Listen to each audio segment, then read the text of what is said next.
امام المسلمین، قدوۃ الموحدین، امیر المومنین فی الحدیث، حضرت امام ابو عبداللہ محمد اسماعیل حنفی شافعی جوفی بخاری رحمۃ اللہ تعالی علیہ اسلام کے وہ مایہ ناز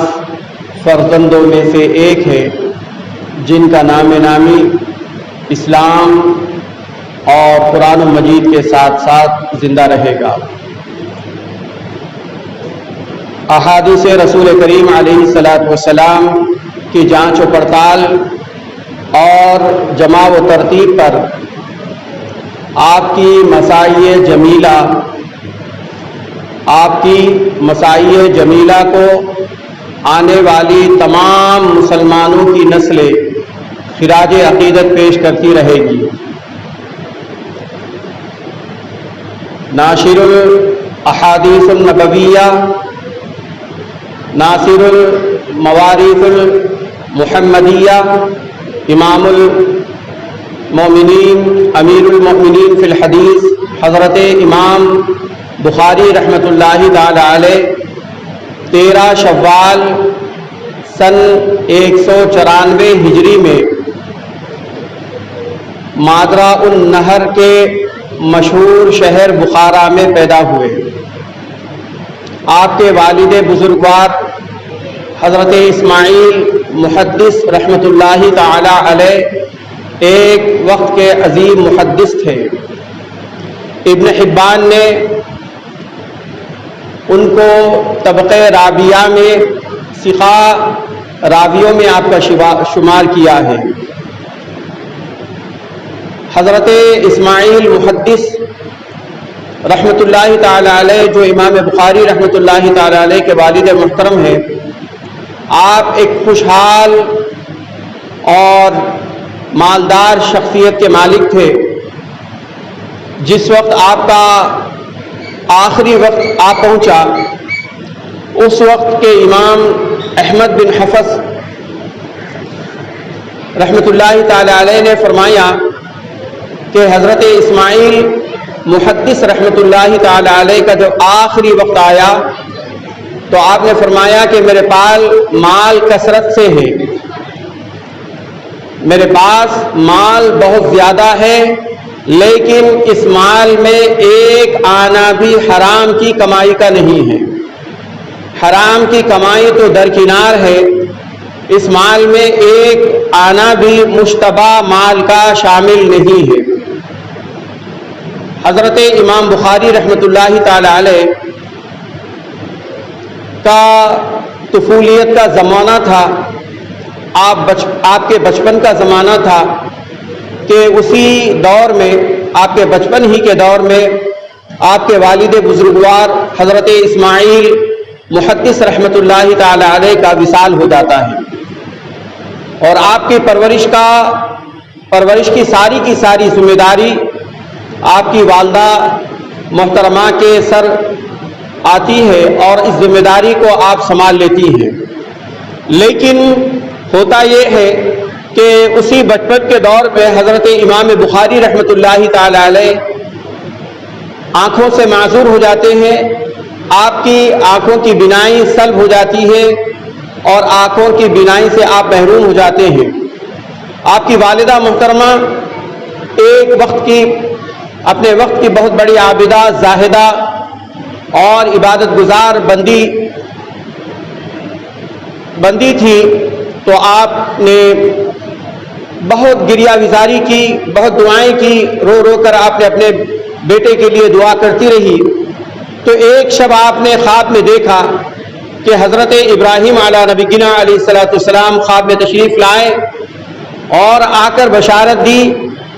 کہ تمہیں بشارت ہو، خوشخبری ہو کہ اللہ سبحانہ و تعالیٰ نے تمہاری گریہ وزاری اور تمہارے غم و رنج کو دیکھ کر تمہارے بیٹے کی بینائی کو لوٹا دیا ہے، تمہارے بیٹے کی بینائی کو لوٹا دی ہے۔ تو اسی رات جب حضرت امام بخاری رحمۃ اللہ تعالی علیہ صبح بیدار ہوئے تو رات کو سوئے تھے تو آپ کی بینائی سلب تھی، آپ بینائی سے محروم تھے، لیکن جب آپ رات صبح اٹھے تو آپ کی آنکھیں روشن ہو چکی تھی اور آپ سارے عالم کو اپنے ماتھوں کی آنکھوں سے دیکھ رہے تھے۔ بصارت آپ کو واپس لوٹا دی گئی، اور بصارت حصی ہی نہیں لوٹائی گئی بلکہ آپ کو نورانی بصارت بھی عنایت کی گئی۔ آپ کے اندر اللہ سبحانہ و تعالیٰ نے علم حدیث کے جمع کرنے کی